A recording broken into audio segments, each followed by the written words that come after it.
പ്രധാനപ്പെട്ട ഒരു ദിവസമായിരുന്നു. 3 MLA സത്യപ്രതിജ്ഞ ചെയ്യുന്ന ഒരു കാഴ്ചയാണ് നമ്മളെല്ലാവരും കണ്ടത്. അപ്പോൾ ഏറ്റവും സന്തോഷകരമായ ദിവസത്തിലാണ് ഞാനിപ്പോൾ ഇവിടെ വന്ന് സംസാരിക്കുന്നത്. എനിക്ക് ഓർമ്മയുണ്ട്, നമ്മളുടെ കോർപ്പറേഷൻ ഇലക്ഷൻ്റെ ആദ്യത്തെ കൺവെൻഷൻ ഇവിടുന്ന് തുടങ്ങിയതാണ്. അന്ന് ആരും BJP കോർപ്പറേഷൻ പിടിക്കും എന്ന് ആർക്കും അങ്ങനെ ഒരു കോൺഫിഡൻസോ ആലോചനയോ വിചാരമൊന്നും ഉണ്ടായിരുന്നില്ല.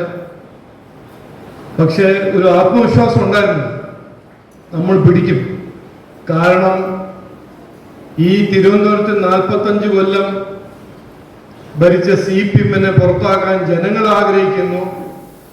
അതുകൊണ്ട് BJP പിടിക്കും, വികസിത തിരുവനന്തപുരം സൃഷ്ടിക്കാൻ ഞങ്ങൾക്കൊരു അവസരം ജനങ്ങൾ തരും എന്ന് അന്ന് നമ്മൾ ഒരു ആത്മവിശ്വാസം ഉണ്ടായിരുന്നു. അതാണ് നടന്നത്. അപ്പോൾ പൂട്ടും താക്കോലും കൈപിടിച്ച് നടക്കുന്ന CPM-ഉം കോൺഗ്രസും അവർക്കൊരു കൃത്യമായ ഒരു ഉത്തരം, മറുപടി നിയമത്തിന് ജനങ്ങൾ കൊടുത്തു, ചാത്തന്നൂരിന് ജനങ്ങൾ കൊടുത്തു, കഴക്കൂട്ടം ജനങ്ങൾ കൊടുത്തു. പൂട്ടും താക്കോലും ജനങ്ങളുടെ കയ്യിലാണ്. CPM-ന്റെ അല്ല, കോൺഗ്രസിന്റെ അല്ല. അത് കൃത്യമായി ഈ ഇലക്ഷനിൽ ഒരു സന്ദേശം ജനങ്ങൾ അവർക്ക് കൊടുത്തിട്ടുണ്ട്. അപ്പോൾ അതുകൊണ്ട് ഞാൻ പറഞ്ഞ പോലെ ഏറെ സന്തോഷകരമായ ഒരു ദിവസമാണ് ഇന്ന്. ഞാൻ ആദ്യമായിട്ടാണ് നിയോജകമണ്ഡലത്തിൽ സഭയുടെ ഉള്ളിൽ പോകുന്നത്. ഇതിനു മുമ്പ് 3 തവണ രാജ്യസഭാ അംഗമായി സത്യപ്രതിജ്ഞ ചെയ്ത വ്യക്തിയാണ്. ഇത് ആദ്യമായിട്ടാണ് ഇന്ന് മലയാളത്തിൽ സഭയിൽ സത്യപ്രതിജ്ഞ ചെയ്യാൻ ഒരു അവസരം തന്നത്. അത് എല്ലാം അതിൻ്റെ കാരണം, അതിൻ്റെ പിന്നിൽ പാർട്ടിൻ്റെ പ്രവർത്തകരും അവരുടെ അധ്വാനവും അവരുടെ കഠിന അധ്വാനവും നിങ്ങളുടെ എല്ലാവരും സ്നേഹവും പിന്തുണയാണ്. അതാണ് കാരണം ഞാൻ ഇന്ന് അസംബ്ലിയിൽ നിങ്ങളെല്ലാം റെപ്രസെന്റ് ചെയ്യാൻ എനിക്കൊരു അവസരം കിട്ടിയിരിക്കുന്നത്. അപ്പോൾ ആദ്യം എല്ലാവർക്കും എൻ്റെ ഹൃദയഭാഷത്തിൽ നിന്ന് നന്ദി നന്ദി നന്ദി. ഈ അവസരം എനിക്ക് ലഭിച്ചതും എനിക്ക് കിട്ടിയതും ഞാൻ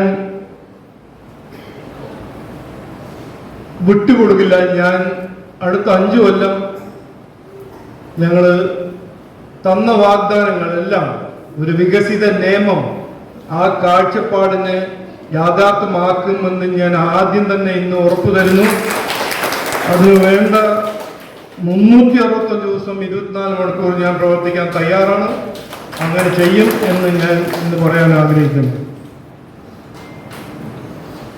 ഇതിന്റെ മുമ്പ് MLA-മാരുണ്ടായിരുന്നു. അവരുടെ പ്രവർത്തന ശൈലി മറ്റൊരു പ്രവർത്തന ശൈലിയായിരുന്നു. അപ്പോൾ ഞാൻ അതിലൊരു കമ്പാരിസൺ ഒന്നും ഉണ്ടാക്കാൻ ആഗ്രഹിക്കുന്നില്ല. എൻ്റെ പ്രവർത്തന ശൈലിയെ കുറിച്ച് ഞാൻ 2 വാക്ക് പറയാൻ ആഗ്രഹിക്കുന്നു. ഏറ്റവും പ്രധാനപ്പെട്ട ഇഷ്യൂ എന്ന് പറഞ്ഞാൽ, ഞാൻ നിങ്ങളുടെ കൂടെ ഉണ്ട്, കൂടെ ഉണ്ടാവുമെന്ന് ഞാൻ എവിടെയും പോവാൻ പോകുന്നില്ല. പക്ഷേ എൻ്റെ പ്രവർത്തന ശൈലി ചെയ്യാനാണ്. ഞാൻ കാര്യങ്ങൾ ചെയ്യുന്നൊരു വ്യക്തിയാണ്. ഞാൻ പ്രസംഗിച്ച് പര്യടനം ചെയ്യുന്ന ഒരു രാഷ്ട്രീയക്കാരനല്ല. അതിന് വലിയൊരു താല്പര്യമില്ലാത്തൊരു വ്യക്തിയാണ്. അപ്പോൾ അതിന് ഞാൻ എന്താണ് ചെയ്യാൻ പോകുന്നത്, എങ്ങനെ ചെയ്യാൻ പോകുന്നത്, ഞാൻ 2 വാക്ക് അതിനെക്കുറിച്ച് പറയാൻ ആഗ്രഹിക്കുന്നു. അടുത്തൊരു 5-6 ദിവസത്തെ എൻ്റെ MLA ഓഫീസിൽ പാപ്പനംകോട് നമ്മൾ ഐഡന്റിഫൈ ചെയ്ത് അത് സെറ്റാക്കുന്നുണ്ട്. ഒരു 5-ാം തീയതി ജൂൺ 6-ാം തീയതി ജൂൺ അതിൻ്റെ ഒരു ഉദ്ഘാടനം നടക്കും. അതിൽ വ്യത്യാസം എന്താണെന്ന് എന്നോട് ചോദിച്ചാൽ, ആ ഓഫീസ് 24 മണിക്കൂറും 7 ദിവസം ആഴ്ചയിൽ 7 ദിവസം ഓപ്പറേറ്റ് ചെയ്യുന്ന ഓഫീസായിരുന്നു. അപ്പോൾ ഏത് സമയത്തും ഏത് ദിവസവും നിയമത്തിന് ജനങ്ങൾക്ക് എന്തെങ്കിലും ഒരു പ്രശ്നം ഉണ്ടെങ്കിൽ ഓഫീസിൽ വിളിക്കുക, ഓഫീസിൽ പോവുക. അവിടെ ഒരു ടീം ഉണ്ടാവും. അവരുടെ പ്രശ്നങ്ങൾ കേൾക്കാനും മനസ്സിലാക്കാനും പരിഹരിക്കാനും അതിനുവേണ്ടി കാര്യങ്ങൾ ചെയ്യാൻ ഒരു ടീം ഉണ്ടാവും. ആ ടീമിൻ്റെ ഒപ്പം ഞാനും ഉണ്ടാവും, 17 കൗൺസിലർമാരുണ്ട്. അപ്പോൾ ആ ടീം ഒരു 24 hours ടീം ആയിരിക്കും. 24 hours 24 മണിക്കൂർ ഓപ്പറേറ്റ് ചെയ്യുന്ന ഒരു ഓഫീസായിരിക്കും. ആ ഓഫീസിന്റെ ഒപ്പം ആദ്യം ജൂൺ മാസത്തിൽ ഒരു ആംബുലൻസ് അവിടെ ആംബുലൻസ് സർവീസ് തുടങ്ങുന്ന നിയമത്തിൽ ആർക്കെങ്കിലും എവിടെയെങ്കിലും ഒരു ആംബുലൻസിന്റെ ആവശ്യം ഉണ്ടെങ്കിൽ അവിടെ വിളിക്കുക, ആംബുലൻസിൽ വന്ന് ആശുപത്രിയിൽ കൊണ്ടുവരാൻ ആ ഒരു സംവിധാനം ഞാൻ ആദ്യം തുടങ്ങാൻ ഞാൻ അവിടെ തുടങ്ങുന്നു. രണ്ടാമത്തത് 17 കൗൺസിലർമാർ നിയമം കൗൺസിലർമാരിന് ഒപ്പം ഞാനും പ്രവർത്തിക്കും. അവർക്ക് ഒരു പ്രശ്നം ഉണ്ടെങ്കിൽ അവർക്കൊരു പ്രശ്നം കൊടുത്താൽ ഒരു കാര്യം കൊടുത്താൽ അത് പരിഹരിക്കാൻ അവർക്ക് സാധിച്ചില്ലെങ്കിൽ അവരൊപ്പം ഞാൻ ഉണ്ടാവും എന്ന് ഞാൻ ഇന്ന് കൃത്യമായി പറയുന്നു. അപ്പോൾ മഞ്ജു അങ്ങനെ ഒരു പ്രശ്നം എടുത്ത് കാലടി വാർഡ് ആരെങ്കിലും ഒരു പ്രശ്നമുണ്ട്, മഞ്ജുവിന് അത് സാധിക്കുന്നില്ല അത് പരിഹരിക്കാൻ, അത് മഞ്ജു എൻ്റെ അടുത്ത് വന്ന് ഞാൻ അതിനെ പരിഹരിക്കാൻ 100% അതിനുവേണ്ടി കാര്യങ്ങൾ ചെയ്യും എന്ന് ഉറപ്പ് തരുന്നു. അപ്പോൾ ഒരു ടീമാണ്, കോർപ്പറേഷൻ്റെ ഒരു ടീമും കൗൺസിലർമാരും MLA ഒരു ടീമായിട്ട് ഒരുമിച്ച് ഞങ്ങൾ പ്രവർത്തിക്കും.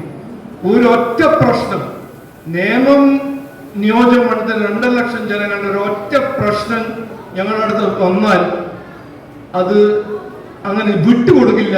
അതിനു വേണ്ടി ഒരു അധ്വാനം ഒരു ശ്രമം നടത്തും എന്ന് ഞാൻ ഇന്ന് ഉറപ്പ് തരുന്നു. ഒരൊറ്റ പ്രശ്നം ഞങ്ങൾ വിടില്ല. അത് 100% പരിഹരിക്കുമെന്ന് ഞാൻ ഇന്ന് അങ്ങനെ വാഗ്ദാനം തരാൻ എനിക്ക് കഴിയില്ല. പക്ഷെ ഒരു ശ്രമം നടത്തും. ആ പ്രശ്നം ഞങ്ങൾ പിടിച്ച് അതിന് മുമ്പോട്ട് കൊണ്ടുപോകുമെന്ന് ഞാൻ ഇന്ന് ഉറപ്പ് തരുന്നു. മൂന്നാമത്തെ ശൈലി,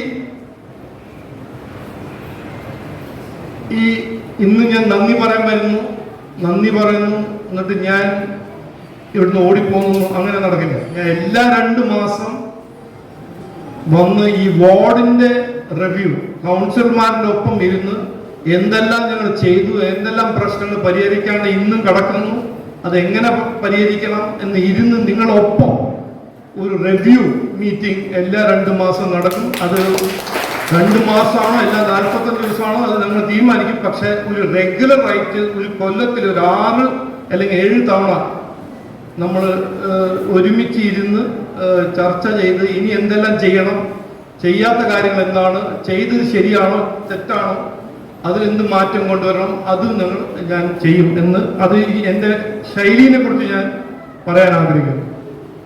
ഇതാണ് തുടക്കം. ഞാൻ പറഞ്ഞ പോലെ ഏറ്റവും പ്രധാനപ്പെട്ട ഇഷ്യൂ ഈ MLA നിങ്ങളുടെ കൂടെ ഉണ്ടാവും. നിങ്ങളാണ് എനിക്ക് ഒരു അവസരം തന്നത്. ഞാൻ ആദ്യം പറഞ്ഞതാണ്, ഞാനിത് എനിക്ക് വേണ്ടി ജയിക്കേ, ഞാൻ MP ആയ ഒരു വ്യക്തിയാണ്. അപ്പോൾ ജയം പരാജയമായിട്ടല്ല ഞാൻ ഇത് കണ്ടത്. നിയമത്തിനെ ജയിപ്പിക്കണം, നിങ്ങളെല്ലാവരും ജയിപ്പിക്കണം എന്നാണ് എൻ്റെ ലക്ഷ്യം. നിങ്ങളുടെ ദൗത്യമായിരുന്നു എന്നെ ജയിപ്പിക്കാൻ, നിങ്ങളെ ജയിപ്പിക്കാനാണ് എൻ്റെ ദൗത്യം ഇനി അടുത്ത 5 കൊല്ലം എന്ന് ഞാൻ പറയാൻ ആഗ്രഹിക്കുന്നു. കൂടുതലൊന്നും പറയാനില്ല. നിങ്ങളുടെ അങ്ങനെ അഭിപ്രായം എന്തെങ്കിലും ഉണ്ടെങ്കിൽ, ഈ ശൈലിയിൽ എന്തെങ്കിലും മാറ്റം കൊണ്ടുവരണം, ഈ ശൈലിയിൽ എന്തെങ്കിലും പിന്നെ ചേർക്കണം, അങ്ങനെ എന്തെങ്കിലും ഉണ്ടെങ്കിൽ എന്നോട് പറയാം. അത് ഞാൻ മാറ്റാൻ തയ്യാറാണ്. ബാക്കി ഒരിക്കൽ കൂടി എല്ലാവർക്കും ഞാൻ നന്ദി എന്ന് പറയുന്നു. എല്ലാവർക്കും നമസ്കാരം, നന്ദി, ജയ് ഹിന്ദ്.